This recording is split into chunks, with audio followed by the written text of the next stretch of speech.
بسم اللہ الرحمن الرحیم۔ السلام علیکم۔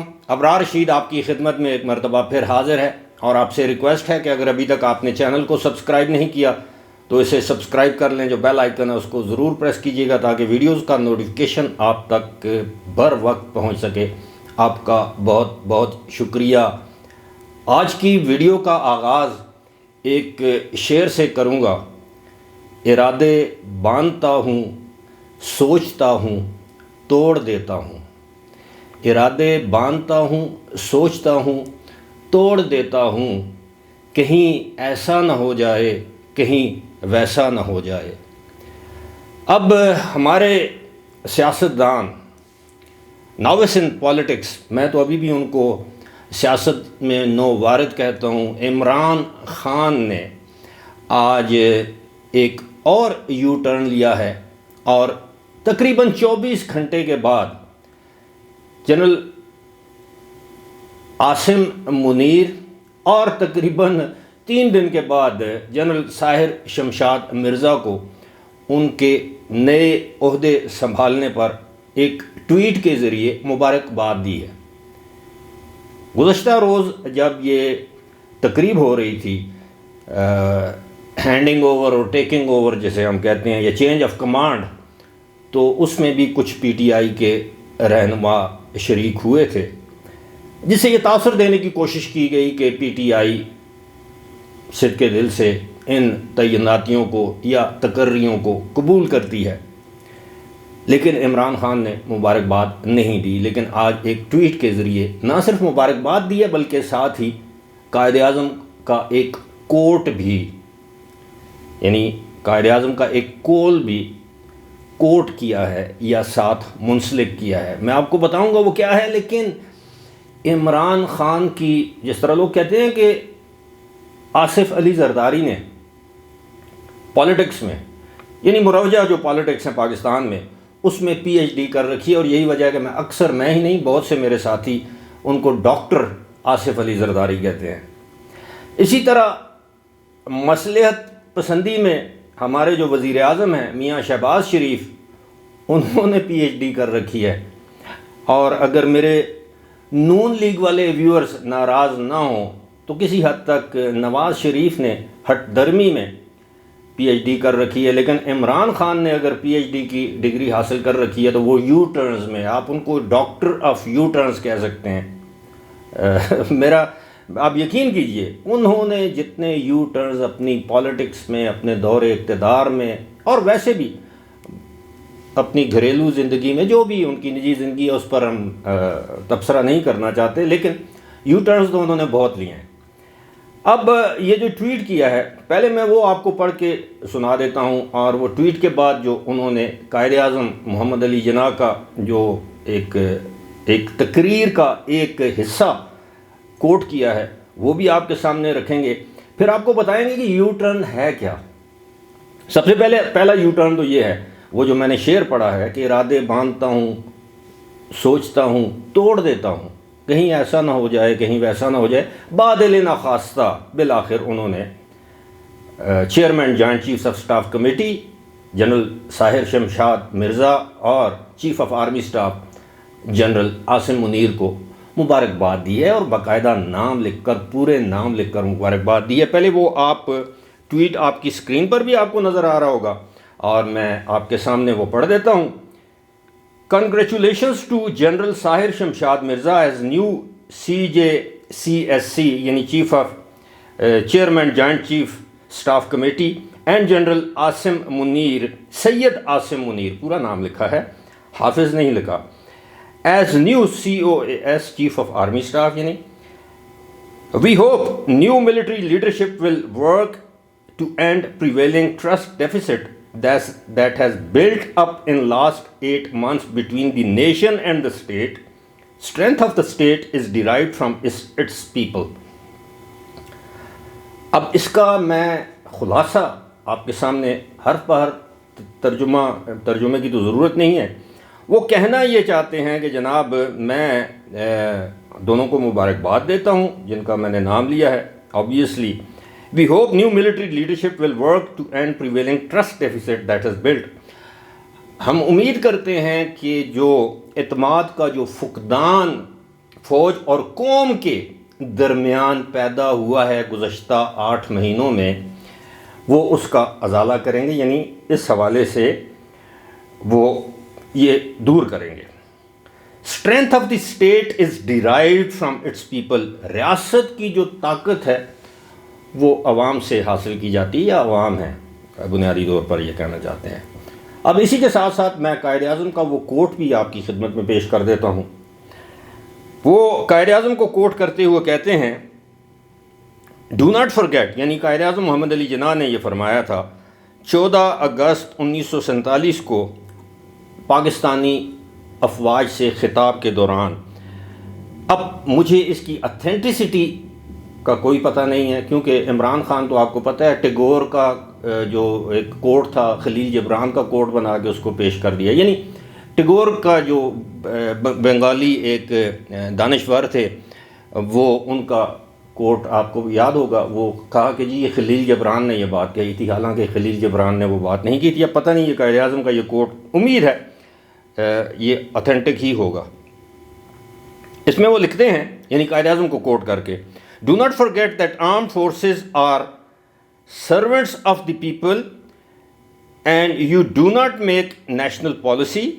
It is we, the civilians, who decide these issues, and it is your duty to carry out these tasks with which you are entrusted.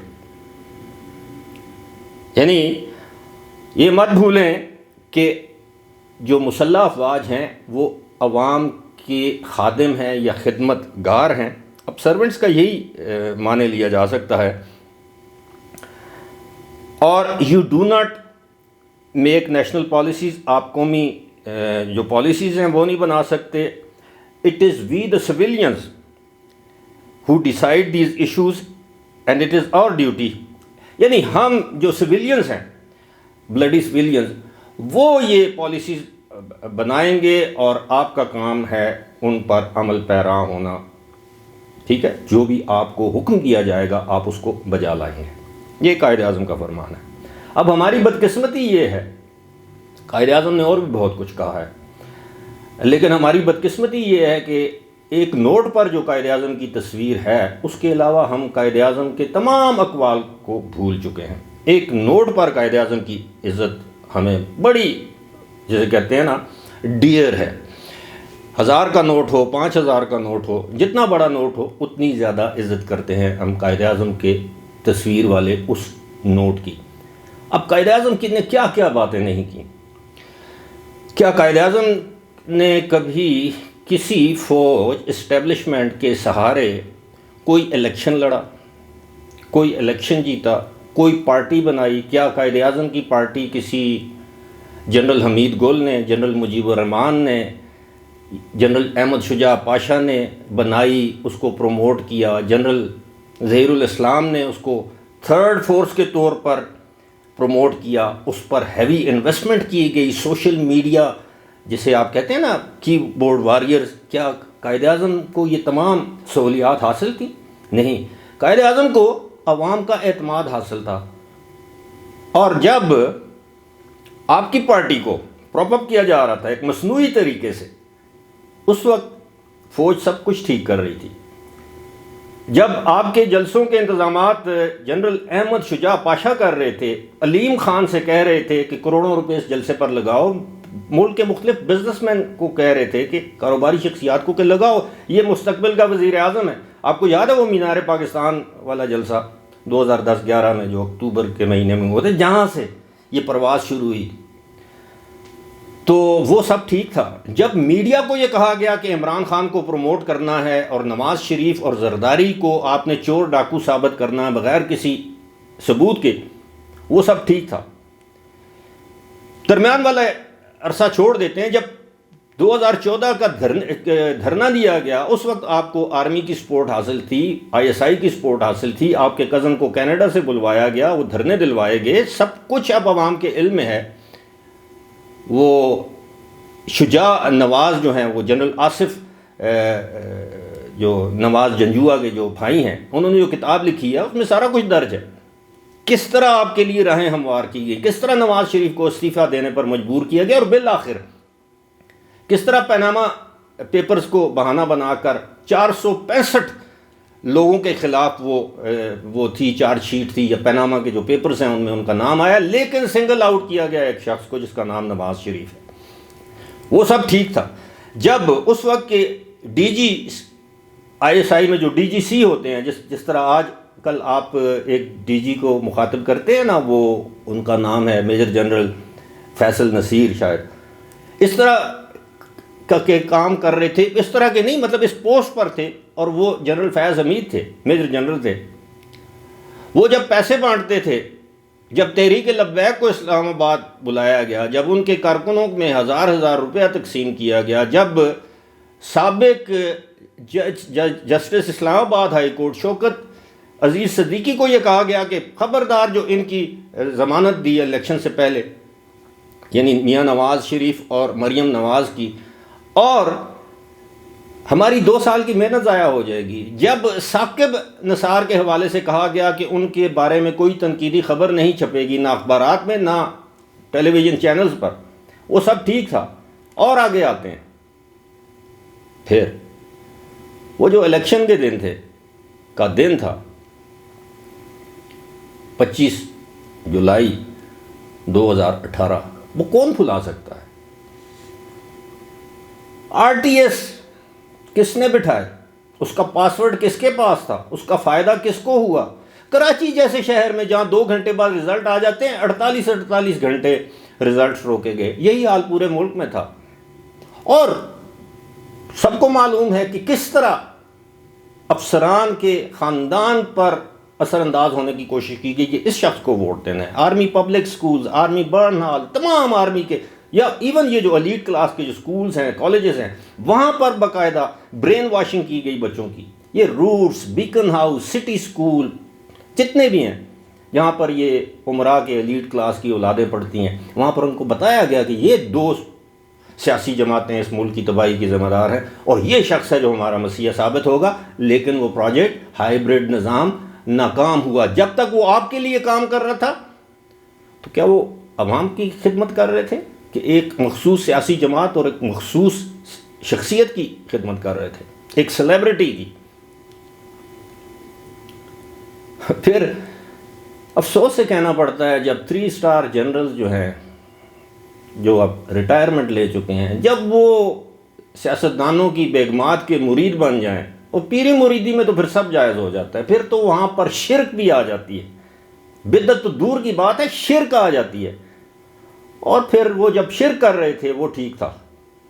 آج آپ کو قائد اعظم محمد علی جناح کا وہ قول زریں یاد آ گیا، جب خود دیکھا کہ آپ کی تمام حرکات، کچھ لوگ تو کرتوت کہتے ہیں لیکن میں کرتوت کا لفظ استعمال نہیں کروں گا، لیکن آپ کی وہ جو حرکات جو آپ نے کر رکھی ہیں، اب جب ایک ایک کر کے لوگوں کے سامنے آ رہی ہیں، تو وہ اللہ کا نظام ہے۔ گزشتہ روز میں ایک ٹویٹ دیکھ رہا تھا، وہ جسٹس ریٹائرڈ ہیں، یہ جو بھی ہیں بیچارے، شوکت عزیز صدیقی، انہوں نے کہا کہ میں نے تو اپنا معاملہ اللہ پر چھوڑ دیا تھا۔ اور پھر دیکھیں اللہ کی لاٹھی، دیکھیں کہ کس طرح وہ لوگ، اب میں رسوا کہوں، بے پرد کہوں، کیا کہوں، لیکن باعزت ایگزٹ تو نہیں ہوئی نا۔ تو یہ سارے معاملات اس وقت آرمی کر رہی تھی آپ کے لیے، تو وہ ٹھیک تھا۔ اس کے بعد وہی آرمی، اسی کے سربراہ، اسی کی لیڈرشپ، جس ملٹری لیڈرشپ سے آج آپ توقع کر رہے ہیں، اسی کی لیڈرشپ کو آپ نے غدار، میر جعفر، میر صادق، ہینڈلرز، نیوٹرلز، جانور، پتہ نہیں کیا کیا کہا۔ یہ کردار اگر آپ اپنے دور حکومت میں، اس وقت تو آپ یہی کہتے تھے کہ میں تو بے بس تھا، بے اختیار تھا، نیب میرے پاس نہیں تھی، میں فیصلے کرنے میں آزاد نہیں تھا، تو ٹھوکر مارتے، لات مارتے، باہر آ جاتے، عوام سے کہتے یار میرے ہاتھ بندھے ہوئے ہیں، مجھے کچھ نہیں کرنے دیتے یہ حضرات۔ لیکن اس وقت تو وہ کرنل لیاقت نام ہے، کیا آئی ایس آئی کا ایک کرنل بیٹھتا تھا قومی اسمبلی میں، وہ آپ کے لیے بندے پورے کرتا تھا۔ چاہے وہ حاضری لگانی ہو، چاہے وہ بجٹ کا اجلاس ہو، قانون سازی کرنی ہو، کال اٹینشن نوٹس ہو، وہ ایک کرنل صاحب تھے، وہ سب کچھ کر رہے تھے آپ کے لیے۔ ارکان کو ٹیلی فون جاتے تھے، مرحوم عامر لیاقت حسین نے کہا نا ہم آئے نہیں ہیں، لائے گئے ہیں، لیکن عزت کے ساتھ لائے گئے ہیں۔ تو ظاہر ہے ایک ایم این اے کو عزت کے ساتھ ہی لایا جائے گا، اب اس کو گھسیٹ کے تو نہیں لایا جاتا، لیکن طریقہ کار ہوتا ہے۔ لیکن اس وقت سب ٹھیک تھا، اس وقت آپ کو قائد اعظم کا قول یاد نہیں آیا، بڑا افسوس ہے۔ لیکن جب وہ ہمارے ایک محترم دوست ہیں، سینئر ہیں، میں نام نہیں لیتا، انہوں نے کہا کہ جس شخص کی، اب یہ شخص میں ایک شخص کی طرف اشارہ نہیں کر رہا ہوں، انہوں نے کہا کہ جن لوگوں کی یہ جو چمڑی ہوتی ہے نا، چمڑی سکن جسم کی، وہ موٹی ہو ان پر کچھ نہیں ہوتا۔ وہ میرا خیال ہے علامہ اقبال کا خیال نہیں، یقین ہے وہ شعر انہی کا ہے کہ پھول کی پتی سے کٹ سکتا ہے ہیرے کا جگر، مرد ناداں پر کلام نرم و نازک بے اثر۔ یہ جو ان کے فالورز ہیں جو مرضی ہے کہیں، وہ کہیں کہ خان نہیں جی، خان ایماندار ہے، خاک ایماندار ہے۔ سوچیں نا توشہ خانہ میں اس نے کیا کیا، آپ کے خان نے ملک کو پوری دنیا میں رسوا کر دیا ہے۔ فائنینشیل ٹائمز میں کیا خبریں چھپی ہیں، کریں سو ان کو، لیکن بات وہی ہے، خان نے کیا کچھ نہیں کیا۔ آپ یقین کریں اگر ان کے گناہوں اور جرائم اور کرپشن کو اگر تولا جائے تو تمام پی ڈی ایم اور پاکستان پیپلز پارٹی کی قیادت کو ایک طرف رکھیں، عمران خان اور پی ٹی آئی کی قیادت کو ایک طرف رکھیں، یا عمران خان کے اہل خانہ کے سابقہ اہل خانہ، ان کو ایک ترازو کے ایک پلڑے میں رکھیں، تو آپ یقین کریں کہ پی ٹی آئی کا پلڑا اس طرح ہوگا کم از کم صرف 3.25 سال میں۔ اب بات کرتے ہیں خان ایماندار، خان دیانتدار ہے، اس کی تو ضروریات ہی نہیں ہے، ضروریات نہیں ہے۔ اور دیکھیں ایک بندے کے لیے لاہور میں وہ کیا کچھ نہیں کیا گیا، پتہ نہیں سرکاری وسائل ہیں، کوئی اے ٹی ایم ہے، وہ بلٹ پروف شیشے اور پتہ نہیں کیا کیا۔